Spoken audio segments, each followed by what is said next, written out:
l'élément. Ils ont entièrement donc raison, parce que, et je crois que ça ne fait pas encore une semaine, et je suis passé ici sur vos plateaux en disant que le gouvernement n'avait pas le droit d'annuler un tel concours, parce que lorsque vous prenez donc un concours, c'est-à-dire qu'il y a des étapes à franchir, les opérations préalables, et le déroulement donc des épreuves, la programmation des résultats. Donc, c'est toute une machine en cause. Bon, donc, partant, je disais que le gouvernement ne pouvait donc pas annuler. Et je crois que pour finir, ce gouvernement a été sage et à défaut donc de prononcer l'annulation peut-être pour plaire à tout ce qui est dit dans la rue, ils ont préféré procéder à une mesure de suspension, je crois également, qui fait l'objet de polémiques. Oui, mais de là, parler de décision arbitraire et populiste, non, c'est pas trop fort. Non, moi je ne pense pas que c'est trop fort. Je vais en arriver. Déjà, quand vous prenez une mesure donc, de suspension, parce que le gouvernement a décidé de suspendre donc, les concours, déjà, cette décision de suspension est sans objet. Pourquoi elle est sans objet?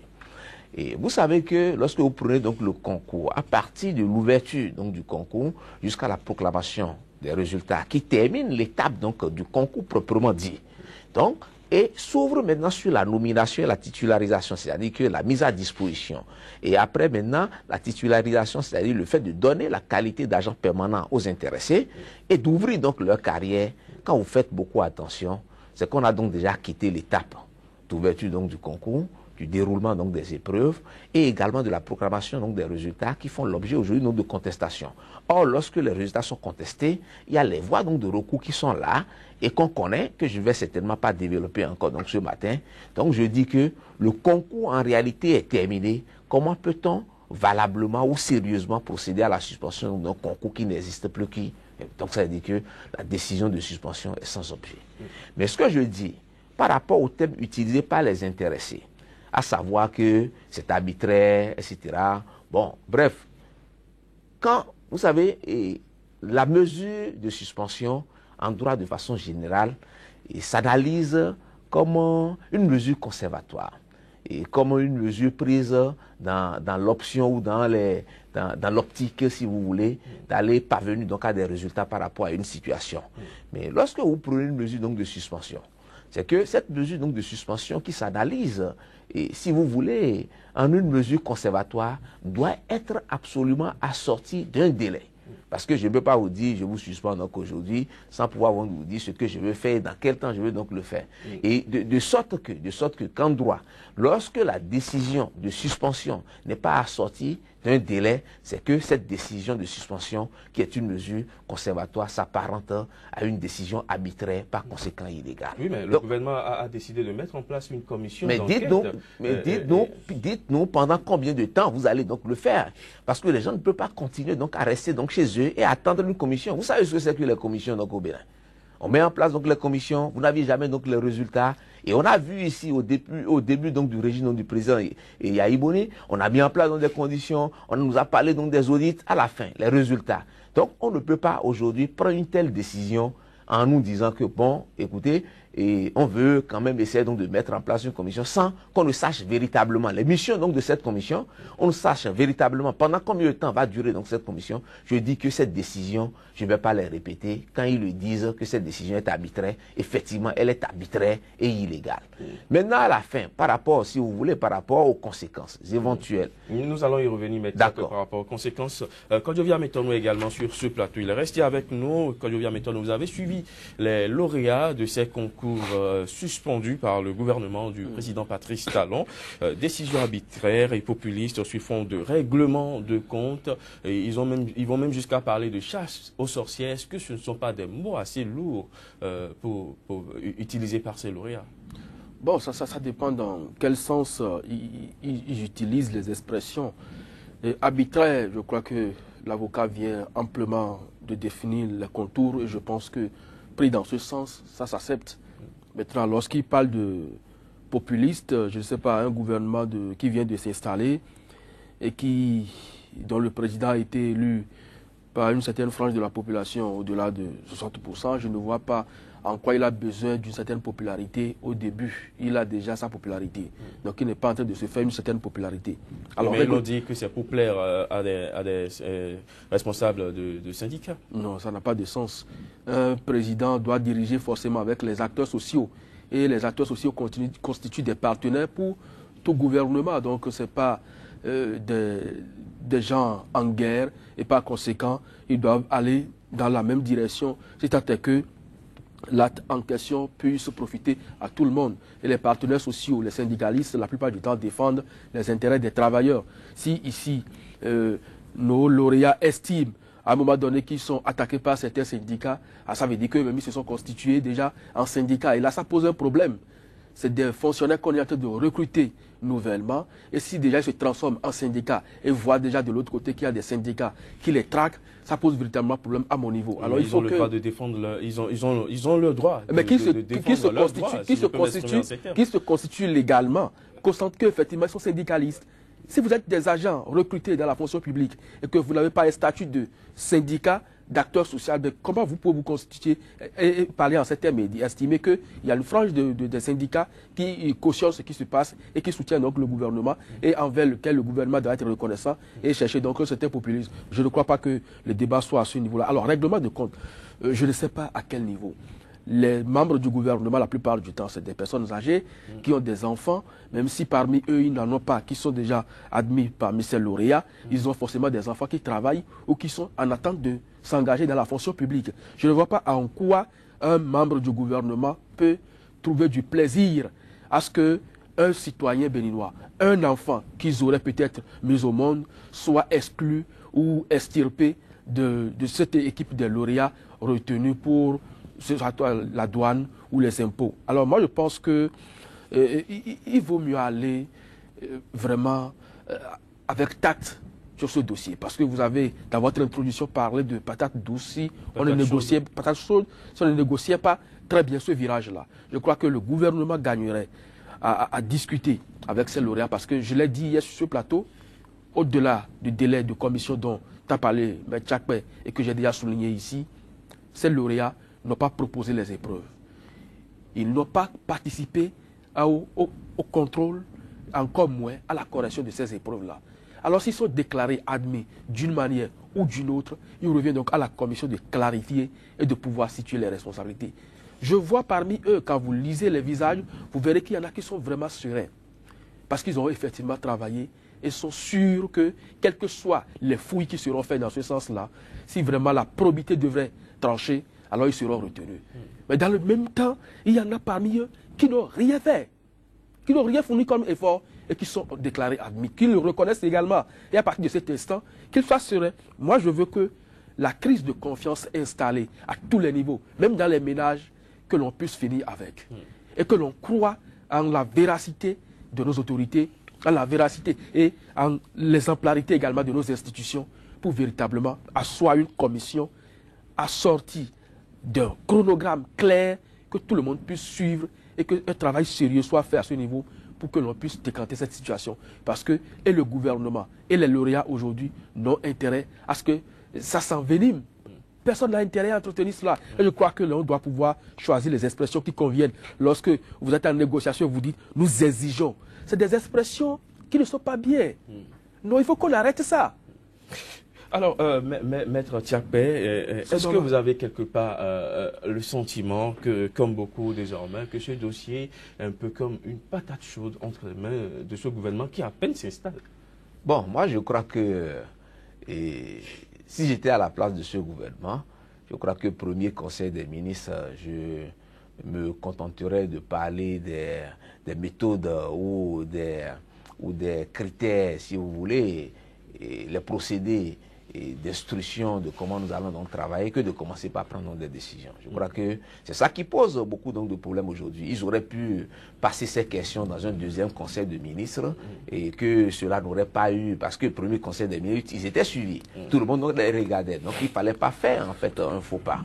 Mais ce que je dis, prenez la décision de suspension donc des intéressés. Ça emporte beaucoup de conséquences. Parce que les conséquences que vous aviez c'est que, premièrement, si je dois donc parler donc de conséquences, vous dites que vous suspendez donc les intéressés. Vous savez que quand on enlève, c'est que vous effacez les effets à venir avec ce qui s'est donc déjà passé. Vous effacez complètement donc, et vous effacez le passé. Et vous bloquez ce qui est donc... Mais par rapport à la suspension n'efface pas le passé, mais essaie donc de différer les effets donc à venir. Et quand vous dites que vous suspendez en réalité donc les intéressés ou le concours, et dans ces conditions, alors que le concours en lui-même déjà n'existe plus, et ils sont déjà donc en fonction, ils font quoi? C'est que chacun doit pouvoir donc garder donc sa position. Vous ne voyez pas un danger à continuer donc à garder les gens donc dans l'administration, parce que ceux qui ont commencé à travailler doivent rester donc au travail. Ceux qui sont encore en fonction doivent rester en fonction jusqu'à ce qu'on puisse donc nous donner les résultats et prendre donc les mesures à prendre et situer donc les responsabilités. Je dis, dans ces conditions, qu'est-ce que le gouvernement donc veut faire en disant, le gouvernement aurait pu faire et aurait pu mettre en place directement une commission et assigner donc à la commission les tâches et en même temps définir le temps pendant lequel, en réalité, comment on appelle, la commission donc doit travailler. Mais ils n'ont pas fait ça, ils ont préféré parler donc de mesures de suspension, ce qui pose davantage trop de problèmes. Et moi, je peux vous dire quelque chose, c'est-à-dire que c'est la même administration, l'administration est une continuité. Il faut toujours donc éviter de revenir de cette façon-là sur certains actes et pris par vos prédécesseurs. Parce que l'administration étant une continuité, moi, l'une des conséquences, regardez, vous savez, puisque j'ai vu un peu dans ce conseil des ministres, comment on a essayé de parler des réquisitions concernant les usines dans ce pays, Et cette même décision, si on continue de les prendre comme ça peut également frapper M. Patrice Talon et escalader opérateur économique. Parce que quand vous voyez un peu comment ils ont fait les réquisitions, donc à l'époque, moi je n'étais pas d'accord pour ça. Parce que lorsque vous prenez par exemple le régime juridique de point de vue de l'indemnisation des réquisitions, c'est-à-dire que ce régime juridique est semblable à celui de l'expropriation pour cause d'utilité publique.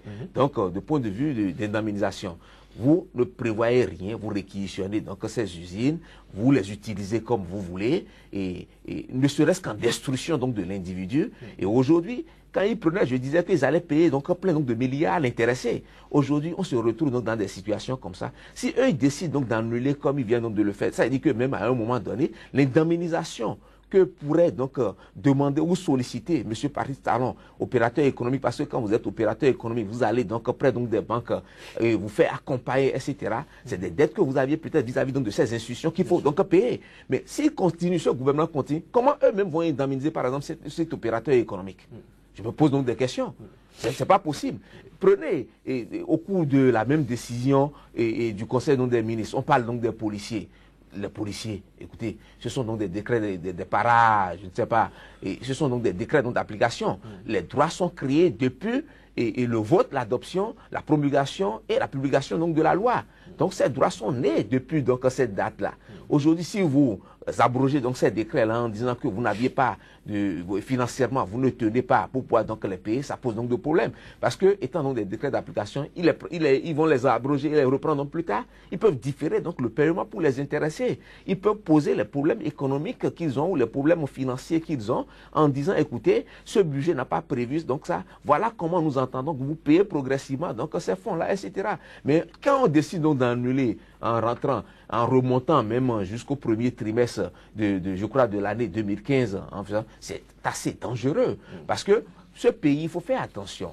Il faut faire attention. On a vu beaucoup donc de choses. Il faut beaucoup faire donc attention parce que c'est tout comme si quelqu'un revient aujourd'hui ou bien au moment où le président Yahi était donc arrivé, il décidait donc d'annuler sur 2 ans ou 3 ans les recrutements qui ont été faits par le président Nicéphore Dieudonné Soglo, et président Kérékou, etc. Donc, je crois que dans le cadre donc, de l'administration, c'est qu'il y a beaucoup, c'est-à-dire que vous héritez donc de vos successeurs, d'accord? Et quand vous héritez donc de vos successeurs, le principe de la continuité donc, de l'administration veut que vous puissiez donc reprendre donc, des actes donc, des autres. Moi, je ne pense pas aujourd'hui que le problème, c'est de chercher donc peut-être un annuler pour plaire, comme on le dise, c'est-à-dire que, ou ne pas, c'est que eux ils auraient dû faire ce que l'autre gouvernement n'avait pas fait, à savoir que, parce que c'est assez dangereux également de laisser des gens rentrer donc dans l'administration alors qu'ils sont donc des fraudeurs, de laisser donc des irrégularités qui sont donc des irrégularités inacceptables et permettre à ces gens-là pour dire qu'ils veulent aller gérer l'administration.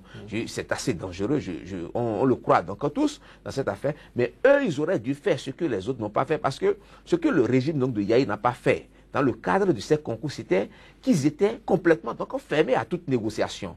De mettre en place une commission pour écouter au moins ceux qui disent que les concours sont frauduleux, etc. Eux, ils auraient pu donc écouter donc les gens. Ramène-nous donc nos preuves, on dépose.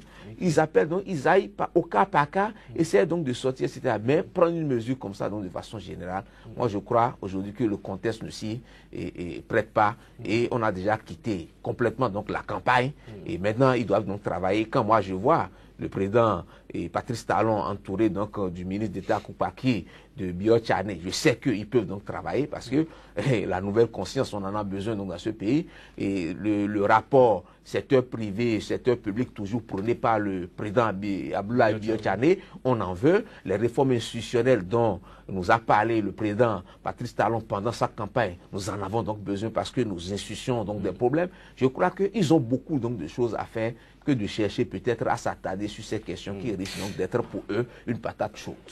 On va revenir aux conséquences, Maître Tiakwe, tout à l'heure, mais je me tourne d'abord vers mon confrère Kodjovia Ametornou. Comme Maître Tiakwe, vous pensez que le gouvernement aurait pu se passer de prendre de telles décisions dès un premier conseil des ministres? Non, mais vous savez, je partage, je dirais même à 80% après l'analyse de l'avocat, mais on ne peut quand même pas ne pas faire l'état des lieux. Et c'est ça qui a amené le gouvernement sur ces dossiers brûlants. Parce que l'état des lieux révèle un certain nombre de dysfonctionnements, dont entre autres des concours mal organisés. Peut-être qu'il y a eu effectivement des mesures qu'on n'aurait pas dû forcément annoncer publiquement. On pouvait gérer cela à l'interne. Et là, c'est en cela que je dis que je suis d'accord. Mais si on le publie, peut-être que c'est une erreur administrative, mais bon, on peut toutefois rattraper ce qui est sûr. Que ce soit réglé à l'interne ou publiquement, comme aujourd'hui, on le constate, ça aura forcément des conséquences du droit. Alors, c'est en cela que je dis que nous devons faire confiance en nos institutions. Les lauréats qui s'agitent aujourd'hui, moi, ça m'étonne. À partir du moment où aucune notification de suspension ne leur a été encore adressée, comme l'expliquait tout à l'heure M. Tiakwe, parce qu'ils sont toujours en fonction pour certains, en poste pour d'autres, et certains également en formation. Donc à partir du moment où on ne leur a pas notifié leur suspension, ça veut dire qu'ils continuent.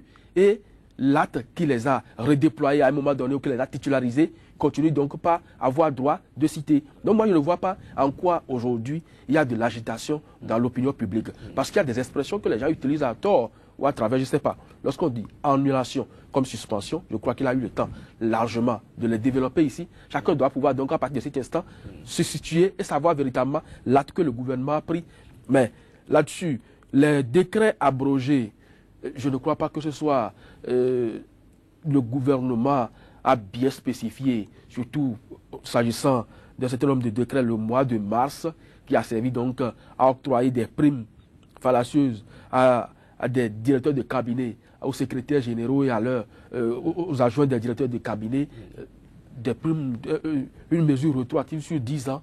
Quand même, nous savons ce que c'est que les caisses de la République. Et aujourd'hui, le déficit au niveau de la trésorerie, tout le monde a ça, 13 milliards, en attendant dont le pays a besoin sur le plan urgent pour pouvoir prendre un certain nombre de dispositions, surtout sur le plan énergétique. Je ne crois pas qu'une mesure comme celle-là puisse être encouragée. C'est vrai qu'il y a des décrets qu'on a abrogés et qui ont forcément des conséquences, des répercussions, telles que l'avocat l'a expliqué tout à l'heure, mais cela n'exclut pas que des mesures que nous trouvons suicidaires pour l'administration publique, que l'on trouvait suicidaires pour la trésorerie, l'on puisse les encourager. Et là-dessus, je crois que le gouvernement, avec à sa tête le président Patrice Talon, a quand même ceux-là qui réfléchissent d'une manière ou d'une autre. Il y a des financiers dans l'équipe, il y a également des juristes dans l'équipe, et je ne crois pas que l'on puisse faire tout ça là, les yeux fermés.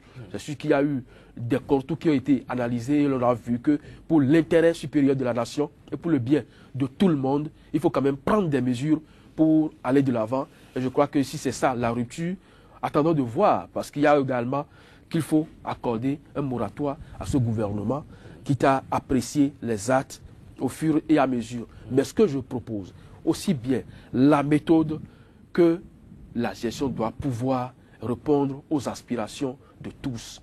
On ne doit pas gouverner sur les humeurs. Parce qu'on a l'impression que la rue également met la pression à l'autorité. Parce que sur les réseaux sociaux, vous lisez par exemple 102 agents se retrouvent parmi les douaniers en formation à Ouida, mais on n'a pas la liste. Moi, je veux bien lire ces noms-là et savoir qu'ils proviennent tous de Banter, parce qu'on a bien spécifié cela. L'autre chose, on dit qu'il y a 8 parmi eux qui n'étaient même pas présents sur le territoire national ou qui n'étaient pas dans les salles de composition. Non, sur ce pas nous attarder sur tout ce qui se dit sur les réseaux sociaux. Vous savez ce que c'est, ce que ça a été ces derniers temps, surtout en période électorale. Beaucoup d'intoxication. Quand je viens mettre on ne va pas. Il faut qu'on en parle.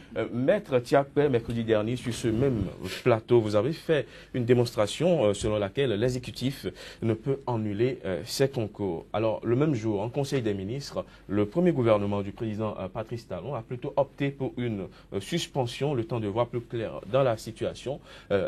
Quelles peuvent être les conséquences d'une telle suspension? Oui, je vais pas me reprendre ici. Vous savez que lorsque vous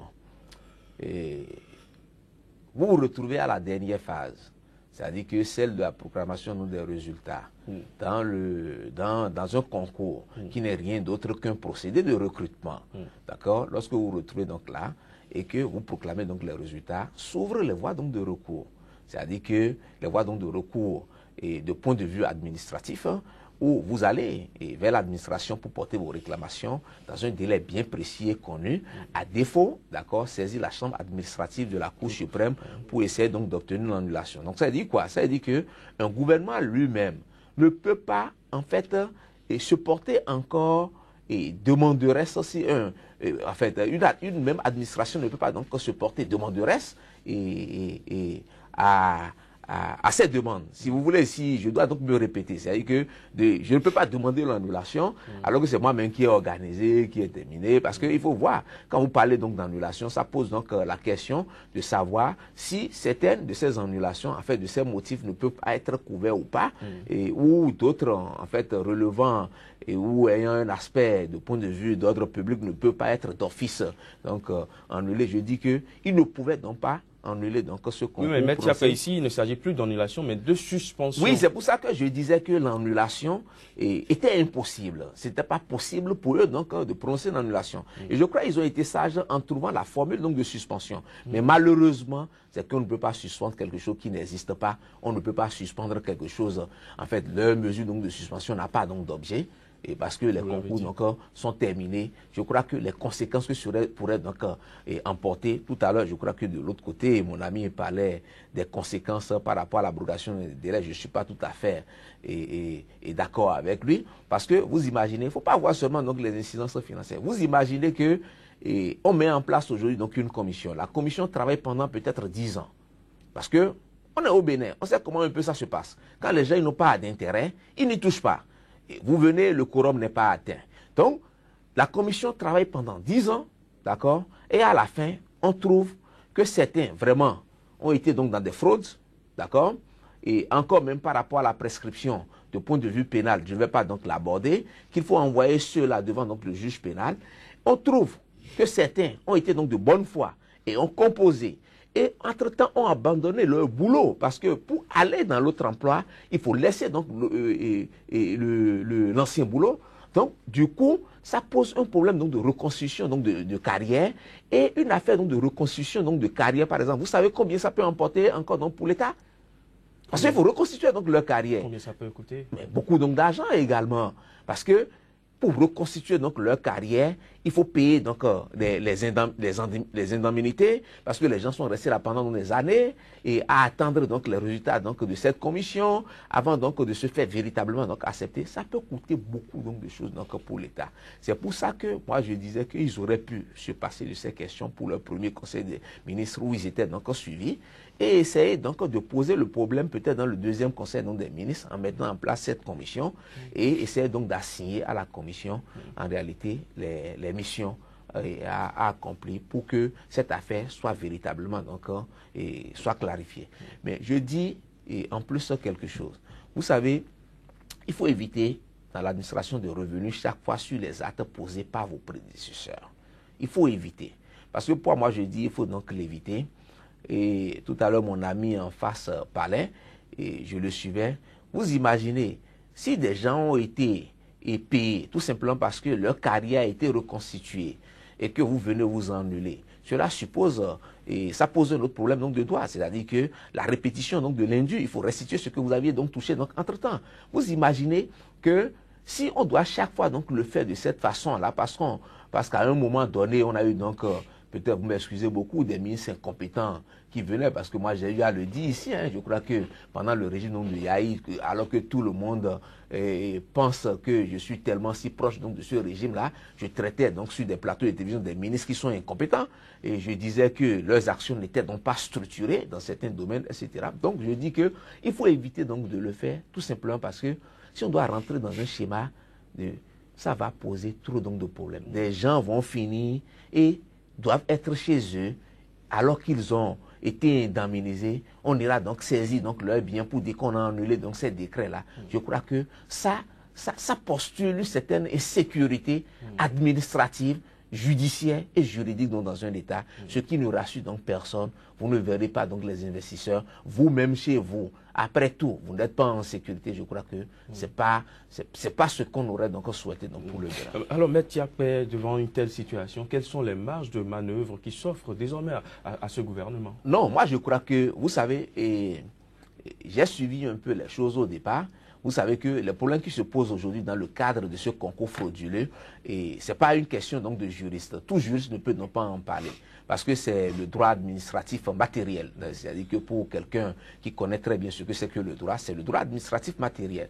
Et quand vous prenez le Bénin, ce n'est pas qu'il y a des cadres ou des compétences qui manquent au Bénin. Vous connaissez très bien le professeur, je crois, Salami Ibrahim. Voilà, oui, il est le seul spécialiste donc, au Bénin. On aurait pu faire recours, le gouvernement aurait pu faire recours à ces valeurs pour essayer donc de se faire conseiller, parce que tout juriste ne peut pas parler de ces questions-là. Tout juriste ne peut pas. Moi, je peux parler, par exemple, du point de vue procédural, mais je ne peux pas aller dans le droit matériel donc, de ça. Donc, on aurait pu prendre donc, des conseils auprès donc, de ces gens, par exemple, et essayer donc de le faire. Mais ce que moi, je suggère aujourd'hui, moi, je ne vais pas parler comme les lauréats en disant, parce que ça se comprend un peu, leurs états d'âme, vous êtes à la maison, vous ne travaillez plus, vous ne faites rien, on met en jeu en fait, votre vie, et ça se comprend un peu. Leurs états, moi, il faut essayer donc de comprendre. Mais je ne parlerai pas comme eux en demandant à l'autorité de rapporter encore dans son décret. Mais moi, je dis que ce gouvernement a la possibilité de reprendre un autre décret sans pouvoir donc arrêter cette mesure donc de suspension, essayer d'apporter plus donc de précision pour essayer donc d'apaiser.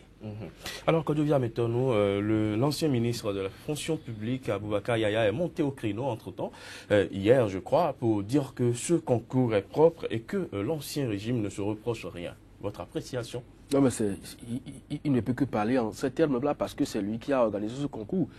Il n'a qu'à apporter les preuves de cette transparence. C'est ce que je dis, il ne faut pas que nous nous basons sur les réseaux sociaux pour diriger ce pays.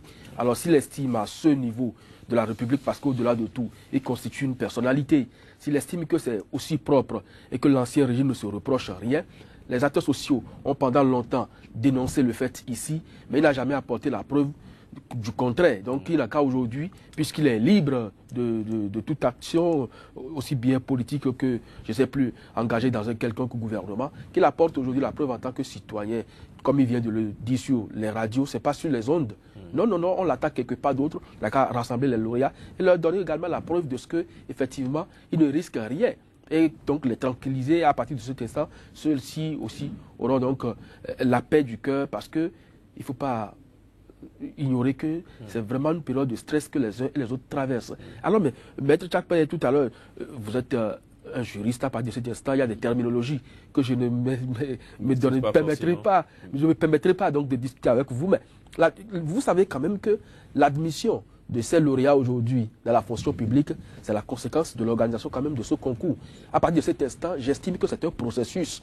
Et lorsque vous dites qu'on ne peut pas suspendre ce qui n'existe pas, là, je ne crois pas que nous partageons le même point de vue, parce que pour moi, c'est un processus qui est en cours et qu'on peut bloquer à tout moment à un niveau donné. Si la conséquence de la présence de ces lauréats dans la fonction publique est la résultante donc de ce concours. À partir de ce moment, lorsqu'on dit qu'on va arrêter on suspend le processus, c'est que là, le gouvernement est en phase. Il peut toutefois dire, nous suspendons le processus d'engagement de ces lauréats dans l'administration publique, ou carrément, il utilise peut-être, on suspend le concours. Je crois que le gouvernement a quand même ce droit. Non, je crois que nous ne sommes pas compris dans ça. C'est-à-dire que le gouvernement a parlé de la suspension et du concours, d'accord? Ce qui n'existe plus. Parce que quand vous prenez donc le concours, ça part donc de l'acte d'ouverture, d'accord? Le déroulement donc des épreuves et la proclamation donc des résultats. Et commence maintenant l'étape de la nomination, c'est-à-dire que la mise à disposition des gens ou des individus, des lauréats admis donc au concours, d'accord? Ce qu'on appelle donc la nomination. Et après maintenant, l'attribution de la qualité donc de fonctionnaire qui n'est rien d'autre que la titularisation qui ouvre donc leur carrière sur l'avancement et autres. Mais quand on prend maintenant à partir donc de l'ouverture donc du concours jusqu'à la proclamation donc des résultats qui constituent en bloc en réalité donc le concours en lui-même proprement dit, d'accord, ça n'existe plus puisqu'on a fini donc ça. S'il y avait encore, je suppose qu'on était à l'état peut-être donc du déroulement donc des épreuves. Le gouvernement peut se permettre de dire je suspends en réalité donc ce concours, ce qui empêcherait d'aller vers la proclamation des résultats. Je crois qu'on ne peut pas en arriver au niveau même donc de la proclamation. Vous savez qu'il y a des gens qui ont donc des certificats déjà donc de prise donc de service. C'est-à-dire qu'ils ont été donc déjà nommés et commencé à être titularisés. Donc on ne peut plus parler donc de la suspension donc de concours et en tant que concours. Parce que si on était encore donc dans la phase préalable ou bien dans les opérations préalables relatives à l'organisation donc de ce concours, c'est que l'administration qui a le droit donc et de faire donc ce concours-là peut arrêter à tout moment et dire je suspends, etc. Mais quand vous quittez donc cette étape-là et que les résultats sont proclamés, et sous maintenant les voies donc de recours, c'est terminé. Et merci, vous ne pouvez non plus merci à vous d'être passé sur ce plateau. Merci. Maître Tiakpé, avocat au barreau de Cotonou, enseignant à l'université d'Abomey-Calavi. Merci également à mon confrère Kodjovi Ametornou, journaliste à la rédaction de Sika TV. Mesdames, Messieurs, ce sera tout pour aujourd'hui. Ravi d'avoir été en votre compagnie et très bonne suite des programmes sur Sika.